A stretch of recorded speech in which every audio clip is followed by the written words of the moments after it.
نحن لحينا هواي بموضوع الفياض، بس جنابك شنو سجين سياسي وتعرف الوضع، والرجل ايضا كان سجين سياسي ضد الدكتاتوريه، مناضل، ومن حقه الان يترشح لوزاره الداخليه، مو كان سجين سياسي وياكله لا؟ بس يعني مو شرط كل سجين سياسي يفترض، احنا كلنا سياسيين، ثم طبيعه الاحترافات بس عندنا نضال، عندنا نضال.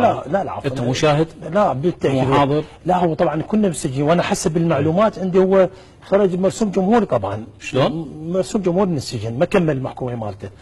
انا شو اقصد؟ يعني خرج من مرسوم جمهوري؟ اي بالنتيجه لما مسجين واكو جزء لكم علاقه العائله، اكو اتصالات، يعني كم شخص طلعوا هم اكيد يعني عندهم تواصل. انا شنو اقصد؟ مو كل سجين اكو احترافات عشوائيه، وايد دخلوا للسجون اصلا ما عندهم انتماء فعلا، لان بسبب الضرب والتعذيب. يعني قصدك هو ما عنده انتماء كان؟ لا بالعكس، انا لا بالنتيجه هو متورط، يعني متورط قصدي بالحركه الاسلاميه.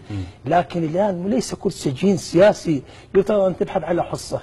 هو انا اقول لك بصراحه، انا شعاري دائما اقول لا نقول ماذا قدم لنا الوطن، لكن نقول ماذا قدمنا للوطن. خلينا نضحي.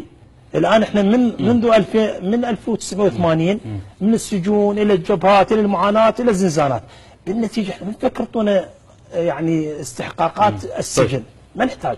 اليوم يجب ان نضحي من الشعب العراقي.